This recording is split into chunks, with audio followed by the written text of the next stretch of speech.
From years of anxiety to warrior and mentor, Bradley Robinson created the Anxiety Project to help you end your anxiety naturally. Let's mold the new you and let's end anxiety together. Hello, and welcome to the Anxiety Project podcast number 45. I am your host, Brad Robinson, here with you once again. And this week's episode is all about health anxiety and my top 3 biggest realizations when going through anxiety recovery. Now, before I started my recovery, I had these moments of clarity and bliss. These moments were so wonderful. It felt like I was grounded and connected to the earth. You know, I was just sitting there on the subway one time where I was just so caught up in the moment, and I felt all my anxiety go away. I felt like I was grounded and present. But then after 5-10 minutes, reality comes back and I start feeling anxious. I start ruminating over problems in my life. So I wanted to get back there. It felt like there was this higher self, this higher being that I can reach. This person that I can become, but I didn't know how to get there. So later, I would spiral deep down into an anxiety disorder where I had severe health anxiety, I had agoraphobia, and I couldn't even leave my house because it was so bad. I was suffering so much from that. And then that led to my recovery because I ended up in a deep hole, and I had nowhere else to go but up. So I sought after help, and then the realizations came about once I started to get myself knowledgeable. Once I started to understand my anxiety, what was really going on in my life. Why am I living so chaotically? So there was so many different answers, or so many questions that I wanted the answers to. So this is the list of the 3 biggest realizations when going through my recovery. Number 3 is the brain is neuroplastic. And this means that the brain is capable of unlearning something. And the truth is that you can strengthen new, strong, and powerful pathways within the brain. Old, limiting, and self-defeating pathways become weaker. The more you go against your old ways of thinking, the more you replace negative and limiting thoughts with strong, powerful thoughts, strong, rational thoughts, the more you strengthen and stimulate a new pathway, a new way of thinking. This opens your mind up to the world of possibilities. Once I started to get myself knowledgeable about my anxiety, my world opened up. There's so many different possibilities out there. Before, I was so narrow-minded. I thought everything was cured by a pill. You know, everything was cured by quick fixes like marijuana, alcohol, instant gratification that results in long-term consequences. So before, I was very narrow-minded, and beginning this anxiety journey, I felt like I was stimulating new pathways by learning all of this information. And you also stimulate new pathways and strengthen new pathways when you step out into the unknown. As you begin facing your fears, you begin to recondition yourself. You actually discover that you are tougher than you think. When you get out and face your fears, face the things you fear the most, face the situation where you expect a panic attack to occur, and then you overcome it, you don't run away from your environment. You stay there, you ride the wave of panic, and then what happens? You start to strengthen a new pathway. You actually start becoming stronger. You become stronger. You realize that you are capable of handling this kind of situation. You are capable of overcoming anxiety. But it takes consistent practice to strengthen that new pathway. So keep at it. People sometimes give up after exposing themselves to what they fear the most. They say things like, I've been in this environment 5 times and I still feel extremely anxious. So I'm not getting better and I should just give up because I'm just too weak. I just can't do it.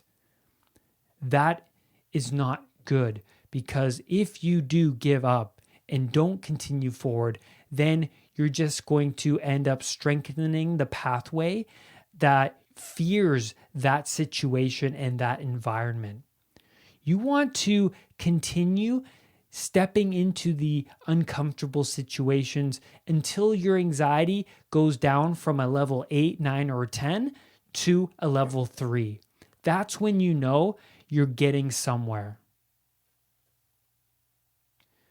Old beliefs from others, such as, you are who you are. You can't teach a dog new tricks.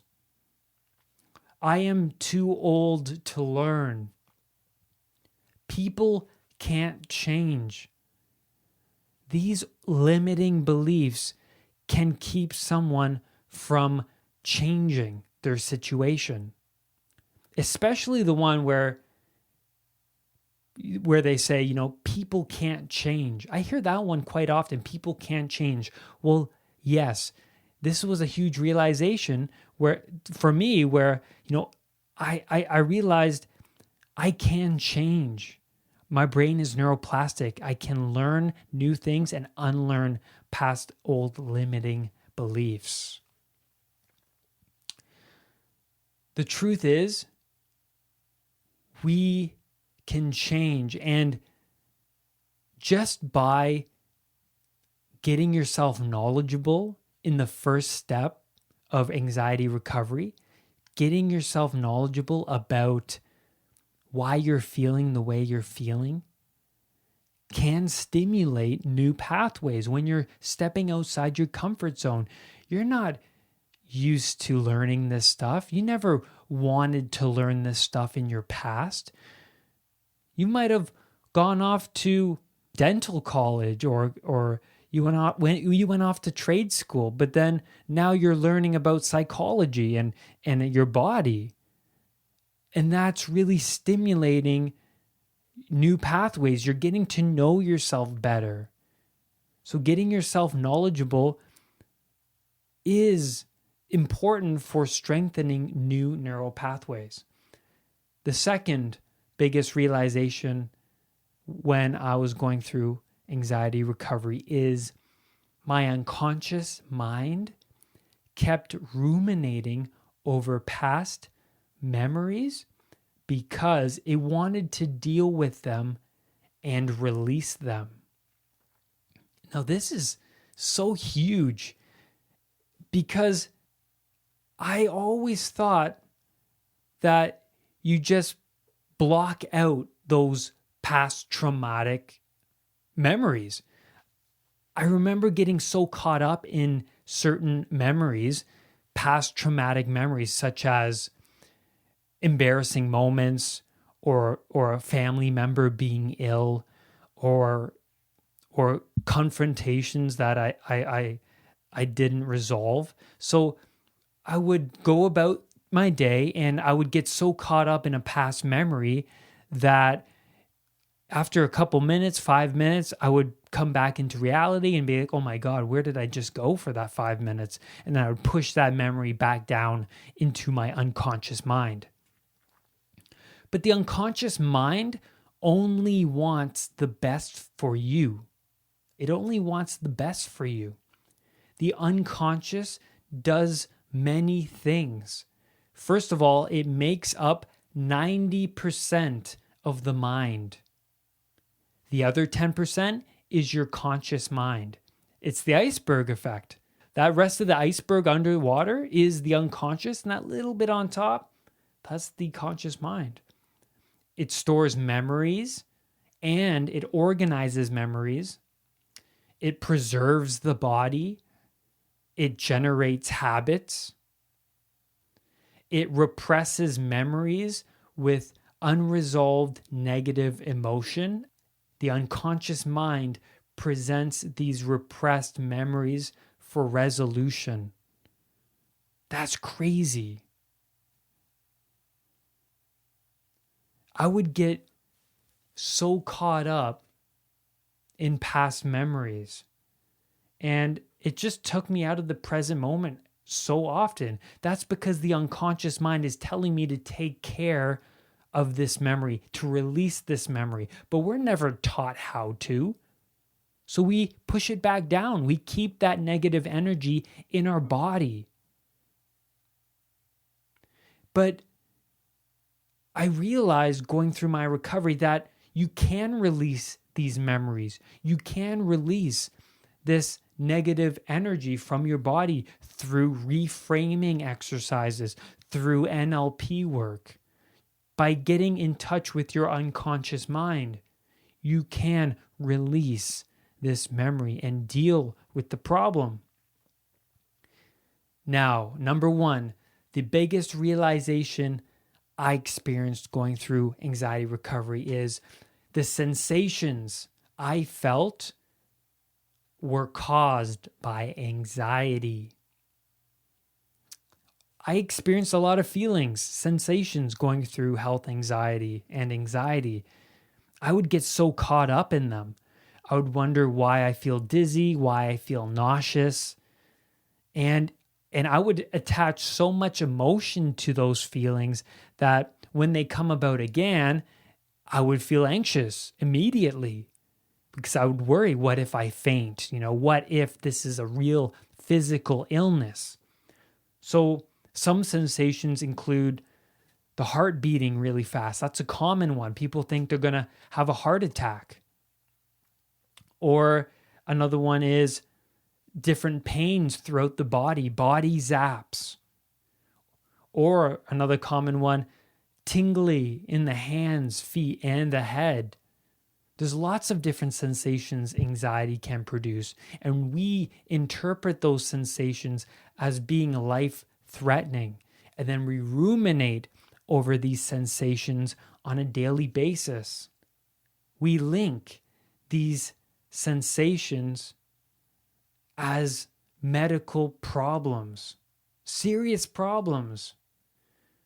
And it's important to know that these sensations are produced from the amygdala, the fear response. When you are in fight, flight, or freeze, you have a rise in cortisol and adrenaline, and this produces a lot of sensations. Your body is ready to respond to danger. So it's sending you a lot of signals. But your body is telling you something. Your body is telling you that, you've responded to the environment. You've perceived something in your environment as life-threatening. And there's things that you need to deal with. And this response, was continually activated when I was going through my anxiety disorder. Every day I was in fight, flight, or freeze. I was feeling all of these sensations and I was extremely reactive towards them. I was completely sensitized to these feelings. I was constantly in fear of dying.